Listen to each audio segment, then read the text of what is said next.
সারা দুনিয়ায় জরিপ চালায়া যেই ফলাফল প্রকাশ করেছে সেটা হচ্ছে সারা দুনিয়ার মধ্যে মেয়েদের ভ্রমণের জন্য সবচাইতে নিরাপদ শহরের নাম হচ্ছে মদিনাতুর রাসূল সাল্লাল্লাহু আলাইহি ওয়াসাল্লাম।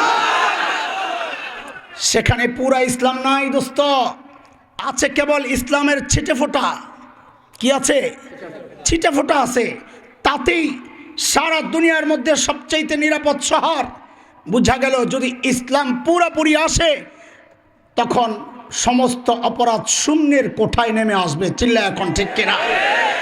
অথচ এই কথা ওরা বুঝলো, জরিপ প্রকাশ পেল, বুঝলো না এদেশের কিছু কুলাঙ্গার ইসলামকে বিদায় করে পশ্চিমা সংস্কৃতি সভ্যতা ওই আবর্জনা ময়লা গান্দা নাপাক জিনিসকে আমার এই সমাজে বিশেষ করে যুবকদের মধ্যে ঢুকায় দেওয়ার ওরা আদা জল খেয়ে নেমেছে দোস্ত। আমার সিলেবাসগুলোকে তছনছ করে ফেলেছে। কোমলমতি শিশুর দিল দিমাগ ধ্বংসের জন্যে এমন কোনো চক্রান্ত নাই ওরা করছে না। এই সাম্প্রতিককালের এক চক্রান্তের নাম হচ্ছে শরীফ থেকে শরীফা তথা ট্রান্সজেন্ডার চক্রান্ত। আমি জানি এখানে আমার এই কথাগুলো অনেকে বুঝবেন না, আমি জানি অনেকে বিরক্ত হবেন, আমি জানি অনেকে লজ্জিত হবেন যে হায় এগুলো এইভাবে প্রকাশ্যে বলার জিনিস, হায় আমার বাচ্চাটা নিয়ে বসেছি। বাবা ভাই, আমরা তো লজ্জায় এতদিন চুপ ছিলাম, কিন্তু ওরা ওদের লজ্জা শরম খায়া আমার সন্তানের ঈমান ধ্বংসের চক্রান্তে যখন নেমেছে তখন আর আমাদের লজ্জায় বসে থাকার সময় নাই। আমার সন্তানকে তো তার ঈমানকে তো রক্ষা করতে হবে, এটা আমাদের জিম্মাদারি। খেয়াল করেন, আপনারা একটু বুঝবেন, আজকে বোঝার দরকার এগুলো কি হচ্ছেটা কি। শরীফ শরীফা, শরীফ থেকে শরীফা হয়ে গেছে, বিষয়টা কি? হ্যাঁ, এখন আমাদেরকে গুলায়া খাওয়াইতে চায় যে তোমরা যেটা মনে করছো মোল্লা আসলে জিনিস ওইটা না। কি বলে? ট্রান্সজেন্ডার না, ওটা হলো থার্ড জেন্ডার। কি জেন্ডার? হ্যাঁ, এইবার আপনাদেরকে একটু বুঝতে হবে থার্ড জেন্ডার কি জিনিস, ট্রান্সজেন্ডার কি জিনিস। বুঝবেন না? বাদ দিব বলেন। হ্যাঁ, আসমানের উপরের কথা শুনবেন না কবরের নিচের? মাঝখানেরটা দরকার। মাঝখানেরটা ঠিক না হইলে আপনার আসমানের উপরও আমল যাবে না, জমিনের নিচেও কিয়ামত। এই জন্য আগে মাঝখানেরটা ঠিক করেন। ঈমান নষ্ট হয়ে গেলে জমিনের নিচে যায় করবেন কি? মিয়া আজাব আর আজাব। আসমানের উপরে যাওয়ার তো কোনো প্রশ্নই আসে না। দোস্ত একটু বুঝেন, একটু খেয়াল করেন, আল্লাহর ওয়াস্তে আপনাদের কাছে বলি। এগুলো আসলে বলতে আমাদের ইতস্ত লাগে যে কত জরুরি বিষয় রয়ে গেছে, কিন্তু করবো কি? এখন ঈমান বাঁচানো বেশি জরুরি। অস্তিত্বের লড়াই, এখন আমাদের অস্তিত্ব আমাদের হুমকির মুখে। একটা হচ্ছে থার্ড জেন্ডার। এটা কি জিনিস? এই সমাজে আমরা একটা শ্রেণীকে চিনি হিজড়া নামে। কি নামে? হিজড়া। এটা হচ্ছে সামাজিক পরিচয়। কিন্তু আরেকটা পরিচয় হচ্ছে আইনি পরিচয়। আইনি পরিচয় হচ্ছে থার্ড জেন্ডার। কোন জেন্ডার? তৃতীয় লিঙ্গ। কি বলে বাংলায়? তৃতীয় লিঙ্গ। দেখেন, একটা টান দিলে আরেকটা ঝামেলা বাইর হয়। এই তৃতীয় লিঙ্গ শব্দটাও একটা কোরআন বিরোধী কথা। ইসলামে জেন্ডার দুইটাই, কোরআনে জেন্ডার দুইটার কথাই আলোচনায় আসছে বারবার। কয়টা জেন্ডার? তো বুঝেন, লিঙ্গ আর কি, ছেলে মেয়ে। আপনাদেরকে আয়াত শোনাই তাহলে বুঝবেন। সূরা নিসা 1 নম্বর আয়াতই তো আছে। আল্লাহ বলেন, ইয়া আইয়ুহান নাসু তাকু রাব্বাকুমুল্লাযী খালাকাকুম মিন নাফসিন ওয়াহিদাহ ওয়া খালাকা মিনহা যাওজাহা وبث منهما رجالا كثيرا ونساء। আল্লাহ এখানে জেন্ডার বলেছেন দুইটা, ছেলে আর মেয়ে। আচ্ছা, আরো বিস্তারিত আছে তো আয়াত, ওইটা শুনেন। আল্লাহ বলেন, লিল্লাহি মুলকুস সামাওয়াতি ওয়াল আরদ ইয়াখলুকু মা ইয়াশা يهب لمن يشاء إناثا ويهب لمن يشاء الذكور أو يزوجهم ذكرانا وإناثا ويجعل من يشاء عقيما إنه عليم قدير। আল্লাহ বলেন, আমি যাকে চাই তাকে শুধু মেয়ে দেই। কি দেন? শুধু মেয়ের বাপ কারা আছেন? শুধু মেয়ে আছে, ছেলে নাই। কারা আছেন? হাত উঠান। আর আপনি সৌভাগ্যবান হাত উঠাইছেন, মাশাআল্লাহ। আপনাদের কথা বলছে এই সংখ্যা গণের এক নাম্বার সুরত, শুধু মেয়েওয়ালা। কত হইল? 1 নম্বর। এক গইনা গইনা আমার শোনাইবা, তাহলে আমি বুঝবো তোমরা ভালো করে ধরতেছ, বুঝতেছ। বুঝো বুঝো, ভিতর থেকে বুঝো ভাই, যেন কাউকে বুঝাইতে পারো। আমাদের জিম্মাদারি এগুলা, গভীর থেকে বুঝা, ভাষা ভাষা না। 2 নম্বর, আল্লাহ বলেন আমি যাকে চাই তাকে শুধু ছেলে দেই। এই শুধু ছেলের বাপ কে আছে? কি রে ভাই এত কম? আচ্ছা, এই কয় সুরত গেল বলেন না? কয় সুরত? এ পোলাবেন তোরা কথা কস না কেন রে? মুরগি বানায় দিলে পরে বুঝবি কত দানে কত চাই। কয় সুরত গেল? আল্লাহ বলেন যাকে আমি চাই তাকে ছেলেও দেই মেয়েও দেই। কয় সুরত? কে কে আছেন ছেলের বাপ মেয়ের বাপ? বাপরে বাপ, আমিও তো। মাশাআল্লাহ। এই কয় সুরত গেল? আল্লাহ বলেন যাকে আমি চাই তাকে একটাও দেই না, বন্ধা রাখি। কয় সুরত গেল?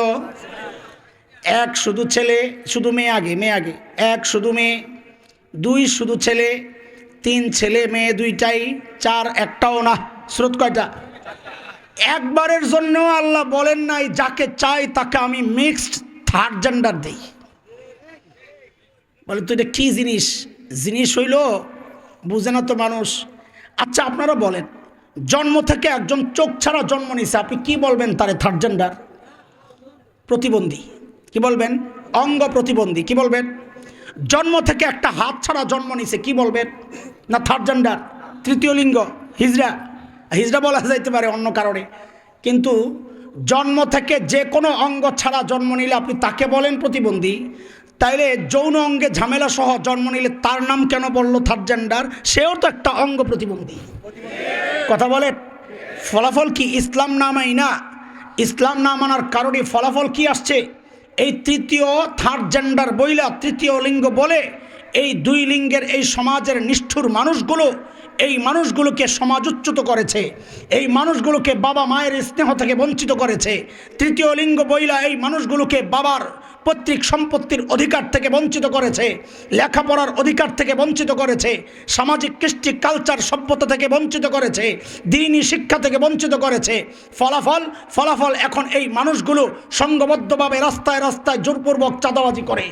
ফলাফল হচ্ছে এই মানুষগুলো সংঘবদ্ধভাবে বিয়ে বাড়িতে হানা দিয়া জোরপূর্বক টাকা আদায় করে।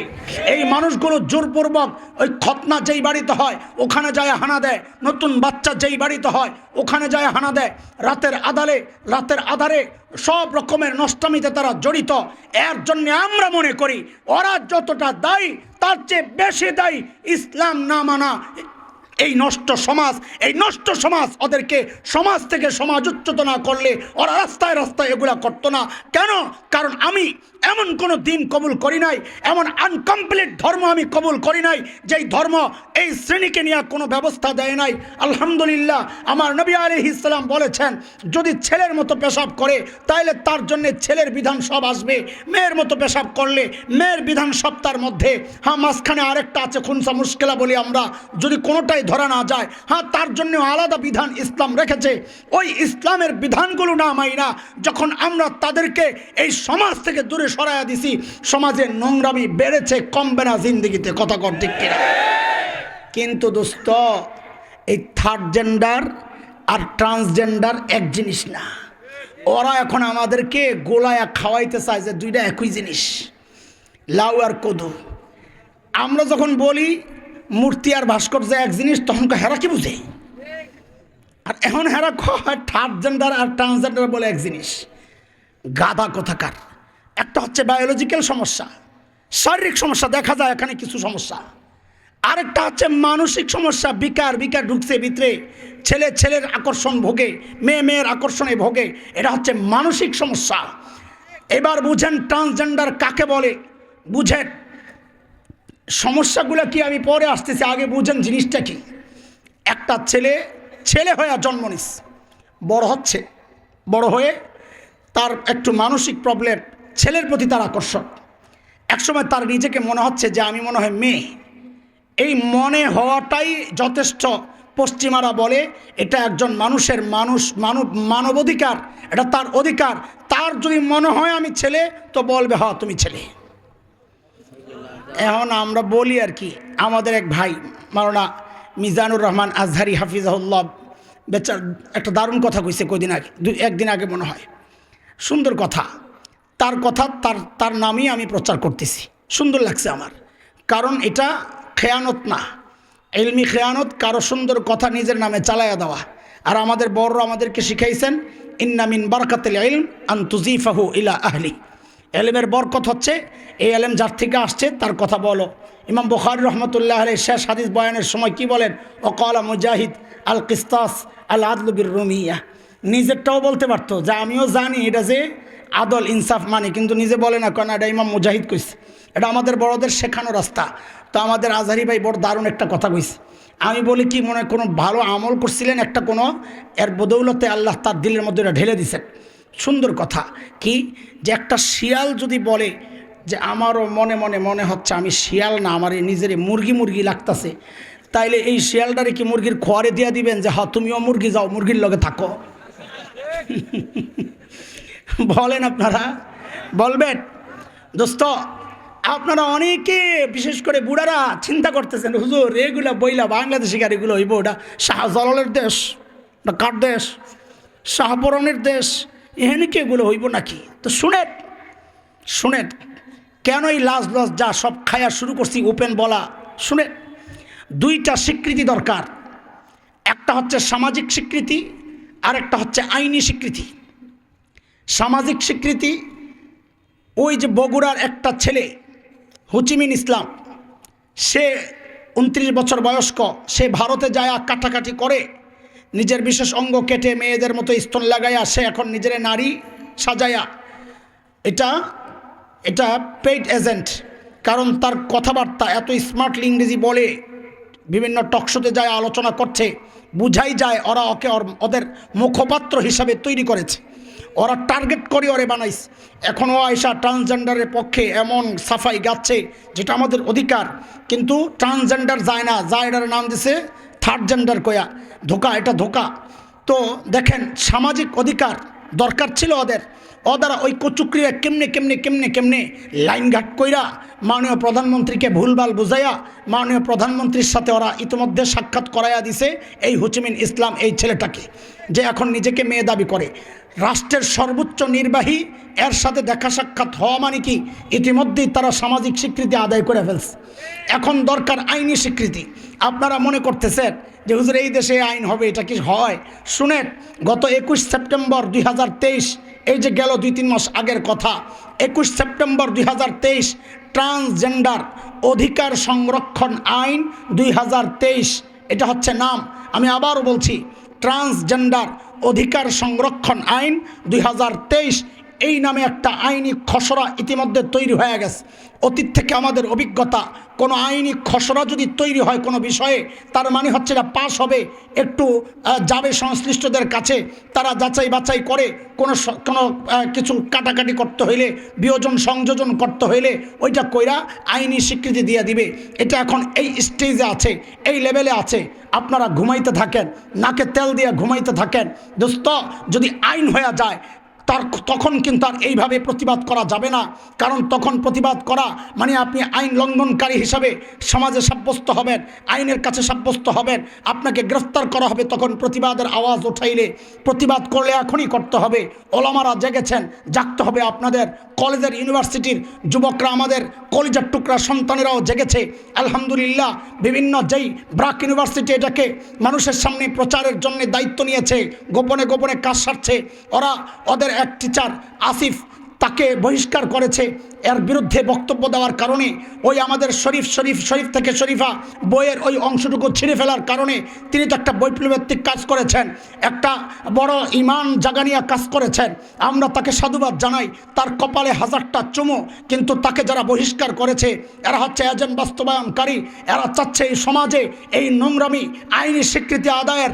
আপনারা ঘুমাইতে থাকেন, শুনেন, আপনারা ঘুমান, কিন্তু ওই যুবকরা যেহেতু জেগেছে, আলেমরা ইমানরা যেহেতু ডেকেছে, একদিন ইনশাআল্লাহ এমন আওয়াজ উঠবে যে আপনারা ঘুম আর থাকতে পারবেন না, জাগতে বাধ্য হবেন।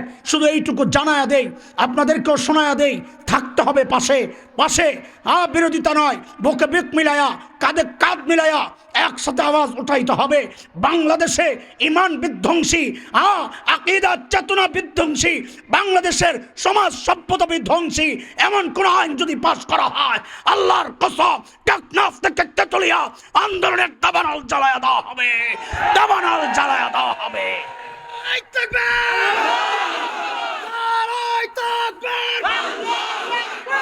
ইসলামের শত্রুরা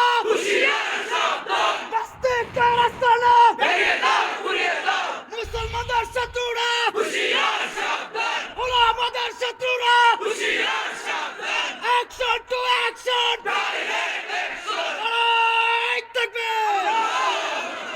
মুহতারাম হাজরিন, বিষয়টার সূত্রপাত কোত্থেকে হইল এটা আপনাদের বোঝা দরকার। আমি আগেই বলেছি, বিশেষ করে উদীয়মান আলেম যারা, গোড়া থেকে বুঝো ভাই, সূত্রপাত কোত্থেকে হলো। এটা শয়তানের একটা এজেন্ডা।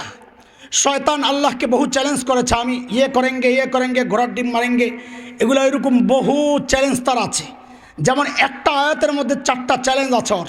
ওই আয়াতটা আগে পড়ি, তারপর চ্যালেঞ্জটা শুনেন আপনারা। শয়তানের বক্তব্য আল্লাহ কোরআনে উঠায়া দিয়েছেন। কি বলেন আল্লাহ? ওয়ালা উদিল্লান্নাহুম ওয়ালা উমান্নিয়ান্নাহুম ওয়ালা আমুরান্নাহুম ফালায়ুবাত্তিকুন্না আযানাল আনআম ওয়ালা আমুরান্নাহুম ফালায়ুগাইয়িরুন্না খালকাল্লাহ।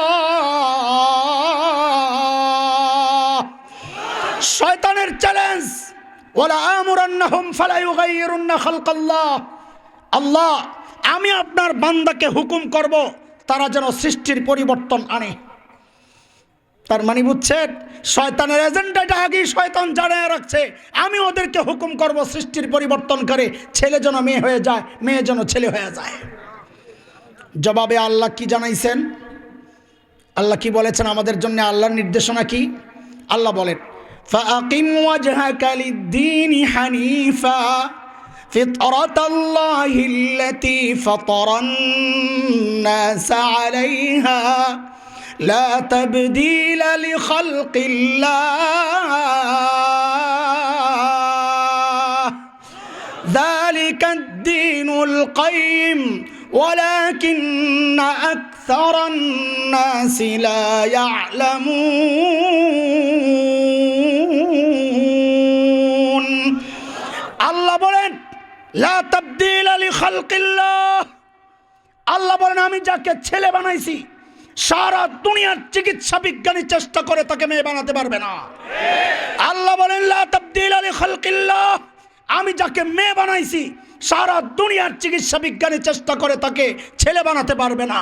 আল্লাহ বলেন, কাটাকাটি যাই করো সেটা বাহির দিয়া, ভিতরে জিনিস যা ছিল ওইটাই থাকবে, তোরা পরিবর্তন করতে পারবি না। শয়তান কয় পাল্টামো, আল্লাহ কয় পারবি না। এখন শয়তানের দলের লোকেরা, শয়তান পূজারীরা ট্রান্সজেন্ডার দিয়া শয়তানের মিশন বাস্তবায়নের চেষ্টা করছে। এখন দরকার আল্লাহর গোলামরা, আল্লাহর বান্দারা এই শয়তান পূজারীদেরকে কিভাবে মোকাবেলা করে, এটা হচ্ছে এখন দেখার বিষয়। মোকাবেলা করতে প্রস্তুত ইনশাআল্লাহ। এর জন্য যদি জীবনটা চলে যায়, প্রস্তুত আছি ইনশাআল্লাহ। যদি রক্ত দিতে হয়, প্রস্তুত আছি ইনশাআল্লাহ। যদি আমাদের বিবি বিধবা হয়, কোনো পরোয়া নাই, প্রস্তুত ইনশাআল্লাহ। যদি সন্তান এতিম হয়, কোনো পরোয়া নাই, প্রস্তুত ইনশাআল্লাহ। কেন? আমরা শাইখুল হিন্দের রুহানি সন্তান। শাইখুল হিন্দ বলেছিলেন ইংরেজদের নির্যাতনের মুখে কুলাঙ্গাররা শোট। হ্যাঁ, আমার শাইখুল হিন্দ এইরকম শব্দ বলেন নাই, আমি কথাটা উঠায় নিচ্ছি। শাইখুল হিন্দ বলেছিলেন, শোনো, আমার এই শরীর থেকে আমার কল্লা আলাদা করা যাবে, কিন্তু মনে রেখো আমার সিনা থেকে আমার ইমানকে আলাদা করতে পারবা না। আমরা টুকরা টুকরা হতে পারি, আমরা কল্লা দিতে জানি, আল্লাহ ছাড়তে জানি না। চিল্লা কও ঠিক কিনা?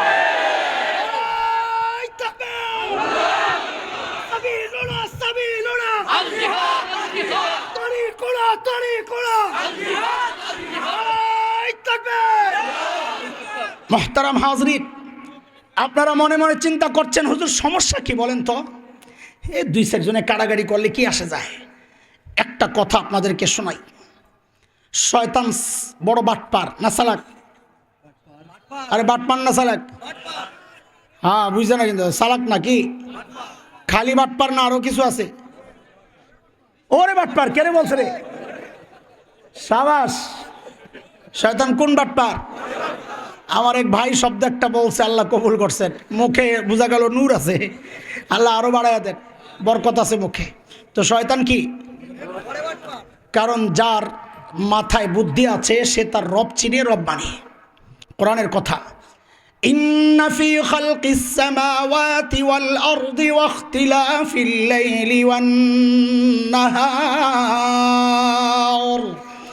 লাআয়াতিল লিউলিল আলবাব।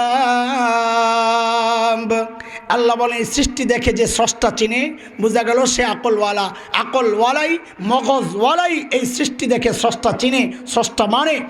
সুতরাং বোঝা গেল যারা স্রষ্টা চিনে না, মানে না, তারা বুদ্ধিমান না, তারা আসলে চালাক না, আসলে ওরে বাটপার। সাবাস। বাটপার কোনোদিন মানুষকে এক পদ্ধতিতে ধোঁকা দেয় না, এটা মনে রেখে। কারণ এক পদ্ধতিতে ধোঁকা দিলে তো ধরা পড়ে যাবে, ঠিক না? হ্যাঁ ঠিক আছে ঠিক আছে। আমি ঘড়ি দেখছি কি বয়ান বাদ দেওয়ার লিগে, তুই কি মনে করছিস বেটা? মানুষ বেশি চালাক হয়ে গেছে। দেখছেন কারবার, ফাজিল কথাকার। লা হাওলা ওয়ালা কুওয়াতা ইল্লা বিল্লাহ। এখন দেখি ওই ফুটপাতের মাল এখন চাহিদা বেশি, মানুষের হাতে টাকা পয়সা কম, তো এখন স্টোর থেকে আর কেনার টাকা পয়সা নাই, এখন ফুটপাতে বইছে বেড়ায়, লইয়া লই যা করে আল্লাহ। আবার কবে পাই না না পাই, দোকানপাট বন্ধ হয়ে গেলে চলেন। সমস্যাটা কি একটু সমস্যাটা বুঝছেন? বুঝছেন, বাটপার কোনোদিন মানুষকে এক পদ্ধতিতে ধোকা, শয়তান নিজেও বলেছে আমি ধোকা এক পদ্ধতিতে দেব না। সূরা আরাফ 17 নম্বর আয়াত। শয়তান কি বলে? সুম্মা লাআতিয়ান্নাহুম মিন বাইনি আইদিহিম ওয়া মিন খালফিহিম ওয়া আন আইমানিহিম ওয়া আন শামাইলিহিম ওয়ালা তাজিদু আকসারাহুম শাকিরিন। শয়তান বলে আল্লাহ আমি আপনার বান্দারের সামনে দিয়া, পিছন দিয়া, ডাইনে দিয়া, বামে দিয়া হামলা করব।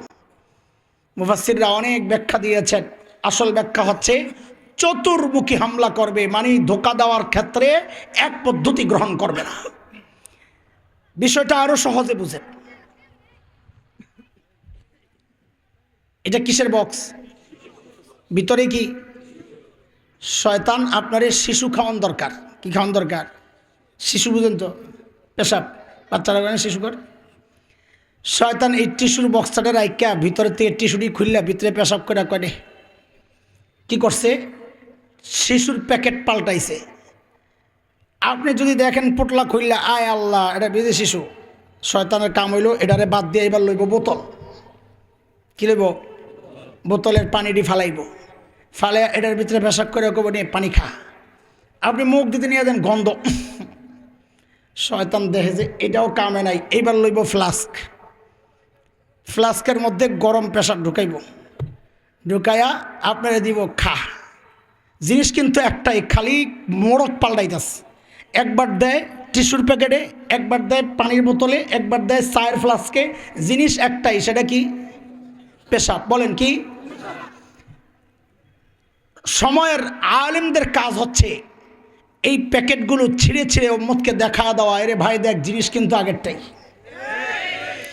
আজকে আমি এক দুইটা পোটলা ছিটতে চাই আপনাদের সামনে, শয়তানের প্যাকেট যে করছে। দোস্ত, এই ট্রান্সজেন্ডার এটা হচ্ছে একটা শয়তানের অতীতের পেছনের কিছু ধোকার নতুন মোড়ক। কি ভিতরে জিনিস কি? আগেরটাই ভিতরে জিনিস। এখন আমাদের কাজ কি? আপনাদেরকে ওই পোটলা ছিঁড়া দেখায় দেওয়া, ও ভাই দেখে ভিতরে জিনিস আগেরটা। সময় কমের জন্য ঘড়ি দেখছি, ফাজিল দেখে লাইছে।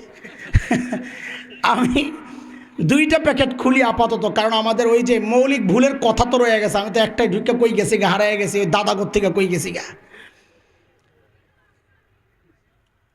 সমকামিতা এক ভয়ঙ্কর নিকৃষ্ট জঘন্য মানে কুরুচির পূর্ণ মানুষের সবচেয়ে ভয়ঙ্কর মানুষের কাজ এটা।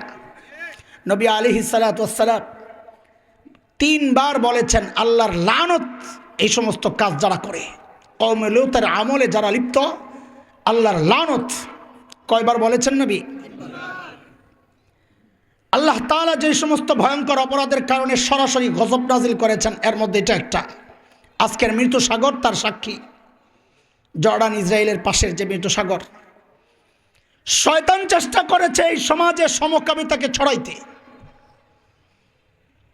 যখন দেখছে উম্মতের আলেমরা মানুষকে বুঝায় এগুলা খারাপ, মানুষও দিন শরিয়া থেকে জেনেছে এগুলা খারাপ, যখন পারে নাই, তারা ব্যর্থ হয়েছে, তখন সন্তান কয় আমি তো কাজ করাবো, কিন্তু আমার সিস্টেম আছে একটা, আমি এক সিস্টেমে ব্যর্থ হইলে আমি মোড়ক পাল্টাই। শয়তান ওই সমকামিতাকে এখন বর্তমানে নতুন মোড়কে বাজারজাত করার জন্যে নিয়ে আসছে, নাম দিছে ট্রান্সজেন্ডার। বলে কেমনে? হ্যাঁ, বোঝানোর জন্যই তো আসছি, পোটলা ছিটতে আসছি না।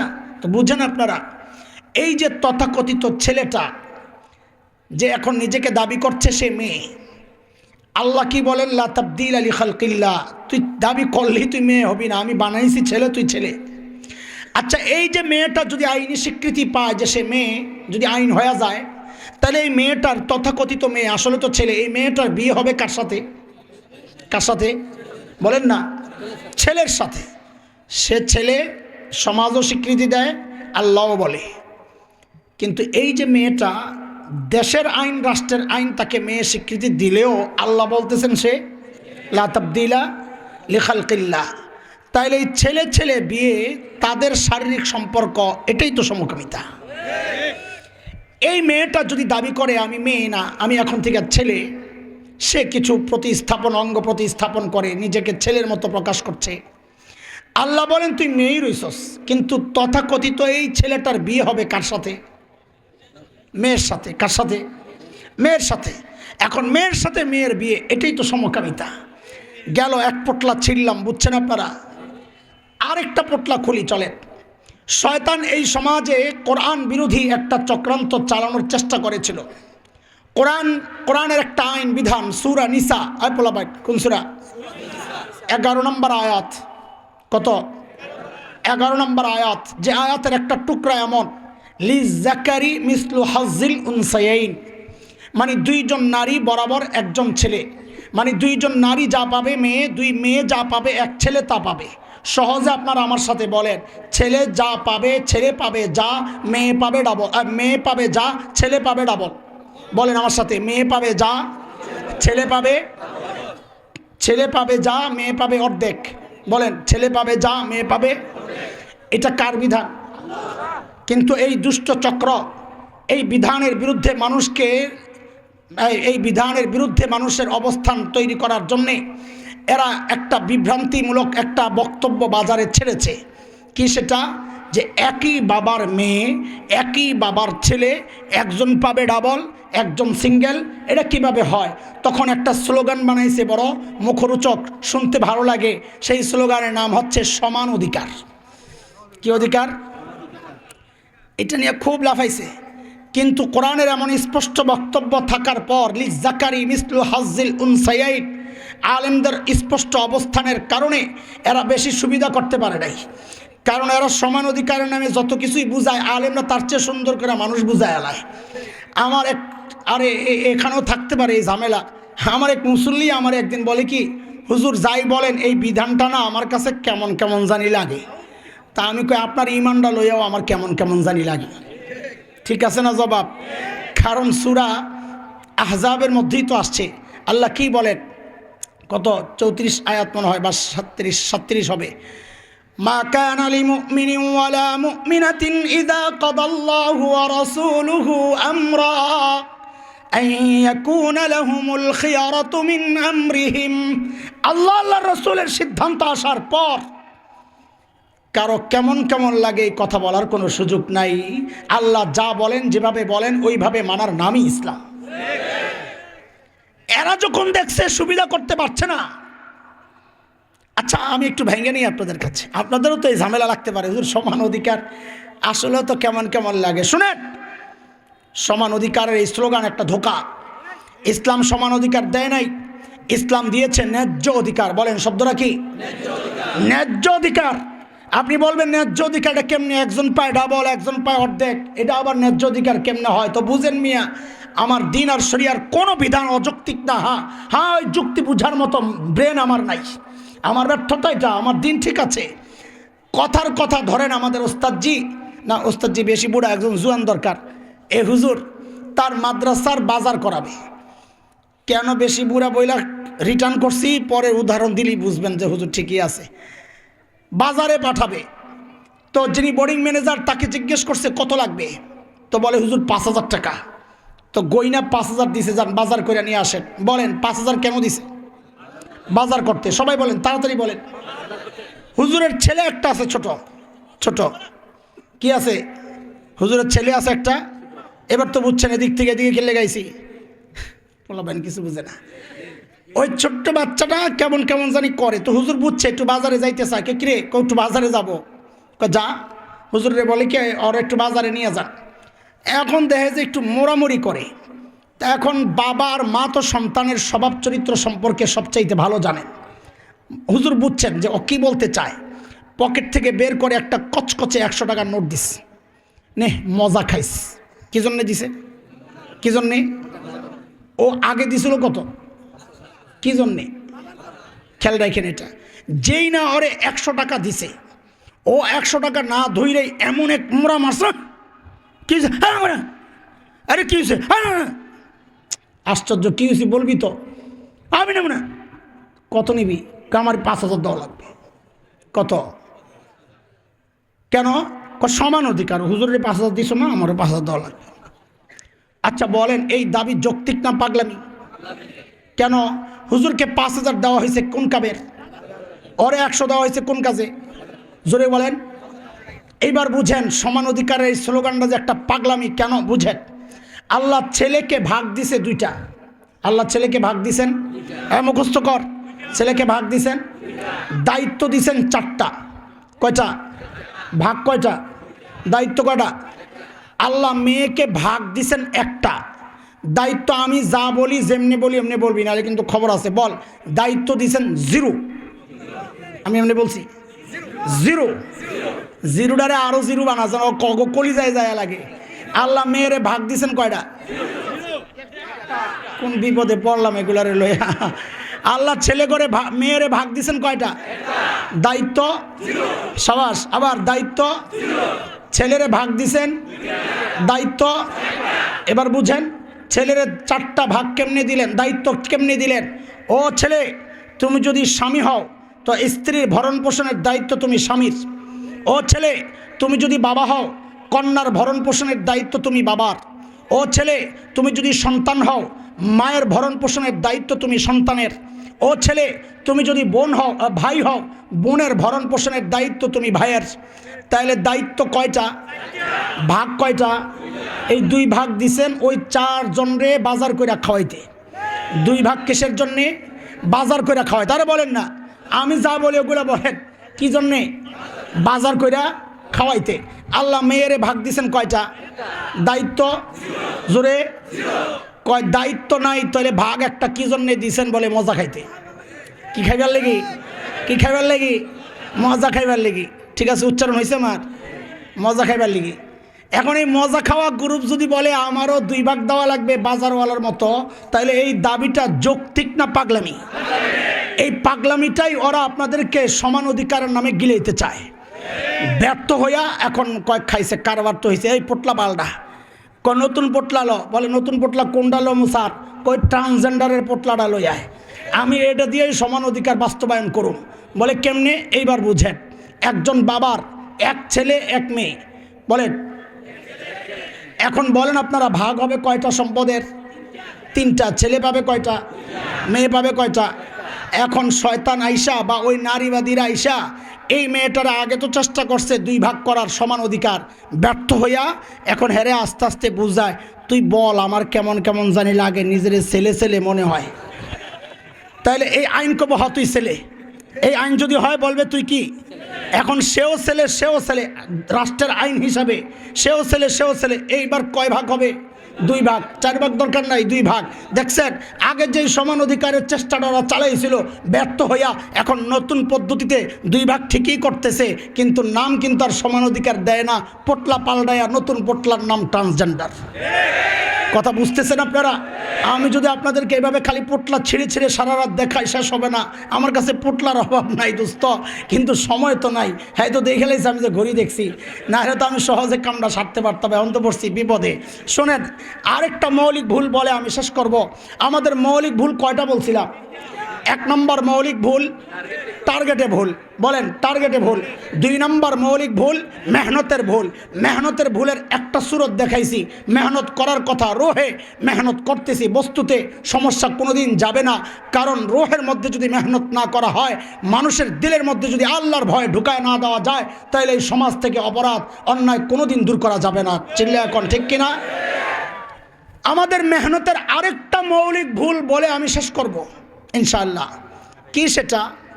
এই আমাকে আপনারা দেখছেন, টুপি লাল না কালা? হ্যাঁ তাই তো দেখতেছেন। গলায় কি আছে?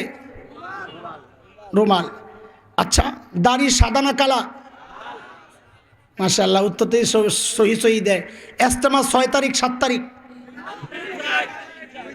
2, 3, 4 মার্চ মাসে 2024 ফেব্রুয়ারির 2, 3, 4 শুক্র শনি রবি। আল্লাহ ইজতেমাকে কামিয়াব করো। ফাঁকি দিয়া দিলাম আর কি, আবার কোন সময় ভুলে যাই। মৌলিক আরেকটা ভুল বুঝেন, মেহনতের ভুল। আমি আপনার বাহ্যিক সুরত দেখছি কিনা, আপনাদেরকে আমি দেখতেছি না, কানা হুজুর বসাইছেন দেখি। কিন্তু একটু বলেন, আমি আজকে কি আমল করছি আপনারা জানেন? আপনাদের আমলের খবর আমার আছে। আমার কলবে কি চলতেছে আপনারা জানেন। আপনাদের কলবের খবর আমি জানি। এটা জানেন কে? নবী আলাইহিস সালাম বলেন, ইন্নাল্লাহা লা ইয়ানজুরু ইলা সুওয়ারিকুম ওয়া ইলা আমওয়ালিকুম ওয়ালাকিন ইয়ানজুরু ইলা কুলুবিকুম ওয়া আমালিকুম। আল্লাহ তোমার পোশাক দেখেন না, আল্লাহ তোমার চেহারা দেখেন না, আল্লাহ তোমার মাল দেখেন না, আল্লাহ দেখেন তোমার আমল আর কলব। ঠিক আছে কথা? দেখেন আমাদের মৌলিক ভুলটা দেখেন, খেয়াল করেন ভুলটা দেখেন। যেই সুরত দেখে মানুষ, যেই পোশাক দেখে মানুষ, যেই চেহারা দেখে মখলুক, এই চেহারায় ময়লা লাগলে ধোয়ার জন্য অস্থির, এই পোশাক সুন্দর করতে আমরা সবাই বেকুল, কিন্তু যেই আমল আর কলব দেখেন আল্লাহ, সেটা রয়ে গেল অসুন্দর, সেই কলব রয়ে গেল ময়লা। এটা নিয়ে কারো কোনো মাথা ব্যথা নাই। এটা আমাদের আরেকটা মৌলিক ভুল। আমি তো বলি যে আমাদের কাছে আমাদের কলবের মূল্য আমার জুতার চেয়েও কমে গেছে। কেন? আমার জুতার মধ্যে ময়লা লাগলে আমি ধোয়ার জন্য অস্থির হয়ে যাই, অথচ গুনায় আমার কলবটা কালা হয়ে গেছে। এটারে ধোয়ার নিয়ে কারো কোনো মাথা ব্যথা নাই। অথচ আল্লাহর নবীর সাহাবীদের সাথে এই জায়গায় আমাদের আরেকটা মৌলিক পার্থক্য। ওই পিছনে বলছিলাম আরেকটা পার্থক্য বলতে পারি, মনে আসেনি কথা? এই আরেকটা পার্থক্যের একটা উদাহরণ দিয়ে শেষ করছি, শোনেন। হযরত মুসআব ইবনে উমাইর রাদিয়াল্লাহু আনহু নাম শুনছেন? যাকে বলা হতো ফাতা Mecca, hero of Mecca, smart boy, সবচাইতে সুন্দর, সবচাইতে ফ্যাশনেবল, সবচাইতে স্টাইলিস্ট পোশাকে যিনি নিজেকে সাজায়া রাখতেন, সবচাইতে দামি সুগন্ধি যিনি ব্যবহার করতেন। আর একটা মানুষের মধ্যে কখনো টাকা পয়সা থাকে, চেহারা ভালো থাকে না, জামা দামিটাই কিনে কিন্তু ম্যাচ হয় না মোট। আবার কখনো দেখা যায় চেহারা তো সুন্দর, টাকা পয়সা নাই। আবার কোন সময় দেখা যায় টাকাও আছে, চেহারাও বালা, কিন্তু রুচিওয়ালা না। এমন জামা গায়ে দিছে দেখলে মানুষ আস্তে আস্তে শেষ, কথা কয় না পোলা পায়। ঠিক আছে? হযরত মুসআবের মধ্যে ছিল 3টার সমন্বয়। টাকা পয়সাও ছিল, মা বাবার আদরে আহ্লাদে সন্তান, হ্যাঁ রুচিও ছিল উন্নত রুচি, চেহারাও ছিল দারুণ। বলে কত দারুণ? বলে একটা কথা শুনলেই তো বুঝবেন।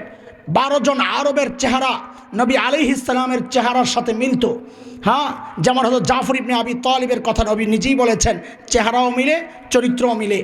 ওই হযরত মুসআব ইবনে উমাইরও একজন ছিলেন 12 জনের মধ্যে যার চেহারাটা নবীর চেহারার সাথে মিলত। মুসআব কতটা সুন্দর ছিলেন বুঝার জন্য এটাই তো যথেষ্ট যে মুসআবের চেহারা নবীর চেহারার সাথে মিলে। এত সুন্দর মুসআব, স্মার্ট বয়, মডেল পুরুষ, আদর্শ আইডল মক্কার যুবকদের বিশেষ করে। কিন্তু যেই ইসলাম কবুল করছেন আর নবীর ওই বাণী শুনছেন, এই পোশাক আল্লাহ দেখেন না, এই চেহারা আল্লাহর কাছে কোনো দাম নাই। আল্লাহ দেখেন কলব আর আমল কি অবস্থা। হায় মুসাব তো নিজেরে পাল্টায়া নিলেন, পাল্টায়া যে নিছেন, পরিবর্তিত জীবনটার কি অবস্থা। যুবক একটু শোনো, ওহদের মাঠ, আমি সংক্ষেপে চলে গেছি বহুদূর। ওহদের মাঠ, মুসলমান কাফের যুদ্ধের মুখোমুখি। নবী আলাইহিস সালাম মুসলমানদের ঝান্ডা তুলে দিয়েছেন হযরত মুসআব ইবনে উমাইরের হাতে। বীর বিক্রমে লড়াই করতে করতে তিনি শাহাদাত বরণ করছেন। মুসলমান শুরুতে জয়ী হইল, কিছু ভুল বুঝাবুঝির কারণে হযরত খালিদ ইবনে ওয়ালিদের চৌকস নেতৃত্ব আর বুদ্ধিমত্তার কারণে জয় হওয়া যুদ্ধ পরাজয় দ্বারা পরিবর্তন হয়ে গেছে। মুসলমান এখন সমানে মারা পড়ছে, এমন কাটাকাটি চলছে, পুরা ওহদের মাঠ রক্তে লাল, লাশ আর লাশ। কাফেররা লাশ রেখে যখন বিদায় নেয়, নবী আলাইহিস সালাম ওই লাশগুলো সংগ্রহ করতে বললেন। হায় সাহাবীদের মনোবল ভেঙে গেছে, হাত চলে না। হযরত ওসমানের মতো এত বড় সাহাবী হাত থেকে তলোয়ার ছুটে পড়ে গেছে, মদিনার দিকে হাঁটা ধরছেন।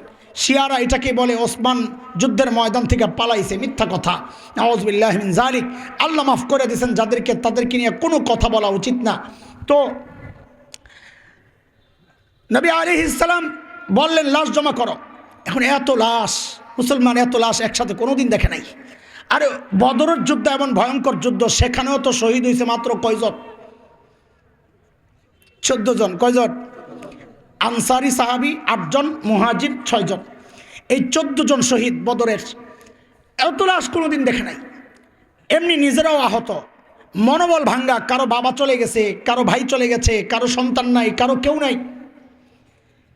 আমি বলি কি জানেন, কোন কোন ঐতিহাসিক তো লিখেছেন মনোবল ভাঙ্গার কারণ এগুলা, কিন্তু আমি সাহাবি যতটুকু চিনেছি, আমি বলি সাহাবিদের মনোবল ভাঙ্গার কারণ একটাও না, বরং এই পাগলগুলা যখন দেখছেন প্রিয় হাবিব সাল্লাল্লাহু আলাইহি ওয়াসাল্লামের চেহারাটা রক্তে লাল, ওই পাগলগুলা তখন আর ঠিক থাকতে পারে নাই। আরে আমাদের মতো 2 নম্বর আশেকরাও তো এই কথাগুলো পড়লে শুনলে কান্না চলে আসে, আর ওই 1 নম্বর আশেকরা সরাসরি দেখা ওই পাগলগুলার কেমন লাগছে। নবী আলাইহিস সালাম বললেন কবর খোদার জন্য একটু সহজ করে দিলেন। কি? 70টা লাশের জন্য 70টা কবর দরকার নাই, এক কবরে 2 জনকে দাফন করো। আমি যে হাদিসটা শোনাচ্ছি আপনাদের, বুখারীতে আসছে বর্ণনা, হযরত খাব্বাব ইবনুল আরিথ বর্ণনাকারী, আব্দুর রহমান ইবনে আউফ রাদিয়াল্লাহু আনহুমা বর্ণনাকারী। হযরত আব্দুর রহমান ইবনে আউফের বর্ণনা হচ্ছে 4045 নম্বর বর্ণনা বুখারীর, লম্বা বর্ণনা, আমি সেই দিকে যাচ্ছি না।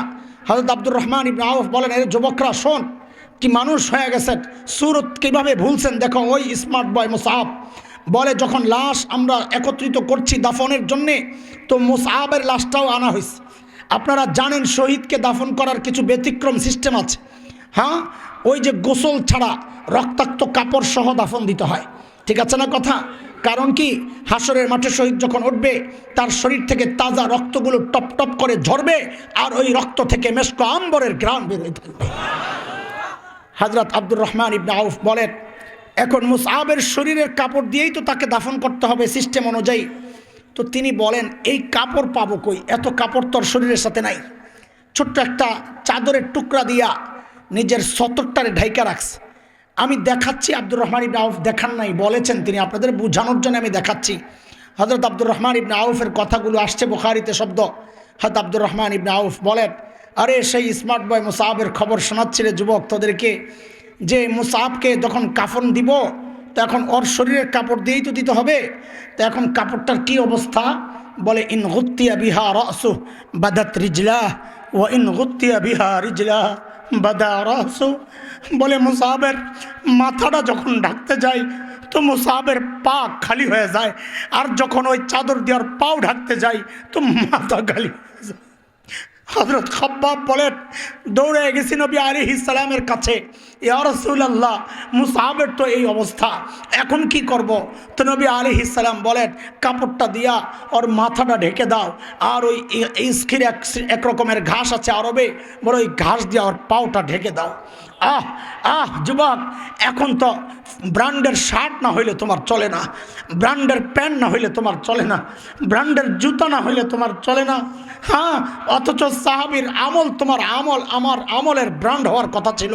সাহাবী সাহাবীর তাকওয়া আমার আর তোমার তাকওয়ার ব্র্যান্ড হওয়ার কথা ছিল, সাহাবীর কোরবানি আমার আর তোমার কোরবানির ব্র্যান্ড হওয়ার কথা ছিল। যেখানে মেহনত করার কথা নিজের কলবের মধ্যে, মেহনত করার কথা আমলের মধ্যে, সেখানে মেহনত চলছে না। বুড়া হয়ে গেছি, আরে বুড়া হয়ে গেছি, চুল পাইকা সাদা হয়ে গেছে, এখনো গুনাই ছাড়তে পারি না। দাড়ি পাইকা সাদা, এখনো গুনাই ছাড়তে পারি না। হ্যাঁ, গুনাহ কবে ছাড়বেন বাবা জিজ্ঞেস করি, গুনাহ ছাড়বেন কবে জিজ্ঞেস করি। আরে যুবক, তুই কি ভেবেছিস আল্লাহ তোকেও দাড়ি পাকা পর্যন্ত সময় দিবেন, চুল পাকা পর্যন্ত সময় দিবেন? না রে বাপ না। কত সন্তান, কত বাবাকে দেখলাম সন্তানের লাশটা কাঁধে নিয়ে যাইতেছে। আরে কে জানে এই মজলিসও এমন কেউ থাকতে পারে যার খবর নাই, ও বসে আছে এখানে কিন্তু আর কাফনের কাপড়টা চলে আসছে দোকানে। আরে কে জানে কালকে খবর পাইতে পারেন বয়ান করে গেল হাসান জামিল তো দুনিয়ায় নাই, চলে গেছে, কিন্তু আমার দিল তো রয়ে গেছে সেই এক অবস্থায়। দিল তো ওই গান্দাই রয়ে গেল, দিল তো ওই নাপাক রয়ে গেল। অবস্থা কি? আরে ভাই বলেন না, বলেন ওই মালিকের নাফরমানি আর কতকাল চলবে? কবে কলবের মেহনত শুরু হবে? ওই মালিকের নাফরমানি আর কতকাল চলবে? আরে কোন মালিক, যে মালিক আমাকে আপনাকে এত ভালোবাসেন, কত ভালোবাসেন, কত, আরে কিভাবে বলবো, তুমি বুঝো না কত ভালোবাসেন। হ্যাঁ, একটা উদাহরণ দেই না, ভালোবাসার কারণটা বুঝাইয়া দেই। এই দুনিয়ার মধ্যে সবচেয়ে বেশি ভালোবাসেন কে? আল্লাহ বাদে, রসুল বাদে। আল্লাহ আল্লাহ রসুল বাদে আমাদেরকে সবচেয়ে বেশি ভালোবাসেন কে? মা। মার কলিজায় কত দরদ আর মায়া আর মমতা, এটা তো শুধু মাই জানেন, আমি কেমনে বলবো? তবে কোরআন হাদিস পড়ে মাসআলা শিখে কিছুটা অনুমান তো করতে পারি। যেমন এক মাসআলা তো এমন আসছে যে কোনো সন্তান যদি বাবা মার আগে মারা যায় তো বাবা সন্তানের লাশের পেছনে পেছনে যেতে পারেন, বাবা সন্তানের কবরেও নামতে পারেন, কিন্তু মায়ের জন্যে সন্তানের লাশের পেছনে যাওয়া নিষেধ, মায়ের জন্যে সন্তানের কবরে নামা নিষেধ। কেন? দুনিয়ায় এমন কোনো মা নাই যে সন্তানকে দাফন করার জন্য কবরে নাই মা, সন্তানকে দাফন করে সুস্থ অবস্থায় উপরে উঠবেন এমন কোনো মা নাই, নিজেও লাশ হয়ে সন্তানের সাথে শুয়ে পড়বে। এরে দোস্ত, জিজ্ঞেস করতে চাই, ছোট্ট করে জবাব দাও, এই যে মার কলিজায় এত দরদ, এত মায়া আর মমতা, কারণটা কি? মা আমার চোখ বানাইছেন সেই জন্যে, মা আমার জিভ বানাইছেন সেই জন্যে। তো একবারে বলে ফেলেন না মা আমার কি বানাইছেন? আরে বলেন না কি বানাইছেন, বলেন কি বানাইছেন? কিচ্ছুই বানান নাই, কিচ্ছুই বানান নাই। অল্প কয়েকদিন ভাড়াটিয়ার মতো পেটে ধারণ করেছেন, হওয়ার পরে লালন করেছেন, তাতেই মার কলিজায় এত মায়া। কিচ্ছু বানান নাই, তাতেই মার কলিজায় এত মায়া।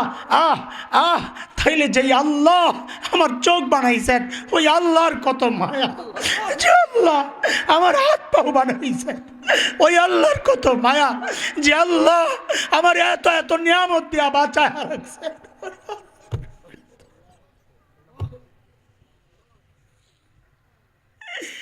আল্লাহর কত মায়া,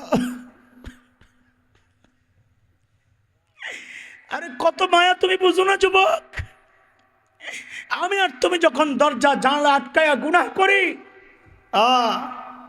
কত মায়া, আমার মালিকের দরজা বন্ধ, জানলা বন্ধ, আর আমার মালিক ওই গুনাহ অবস্থায় দরজার নিচে দিয়া বাতাস আর অক্সিজেন পাঠাইয়া দিচ্ছেন যেন আমি মইরা না যাই। ওই মালিকের নাফরমানি চলতেছে প্রতিনিয়ত, অথচ মুখে একটু ময়লা লাগলে ধোয়ার জন্য অস্থির হয়ে যায়, কাপড়ে একটু ময়লা লাগলে ধোয়ার জন্য অস্থির হয়ে যায়, আরে জুতাটাই ময়লা লাগে ধোয়ার জন্য অস্থির হয়ে যায়। কলব রয়ে গেল সে আগের মতোই নাপাক, আমল রয়ে গেল সে আগের মতোই ত্রুটিওয়ালা, একটু তিলাওয়াত সহিনা, নামাজ সহিনা, কিন্তু বাহিরের ফুটানিতে আমরা এক নাম্বার। এটা হচ্ছে আমাদের মৌলিক আরেকটা সমস্যা। যা দেখে মাখলুক ওইটাকে সাজাইতে ব্যস্ত, যা দেখেন খালিক ওইটা নিয়ে কারো কোনো মাথা ব্যথা নাই।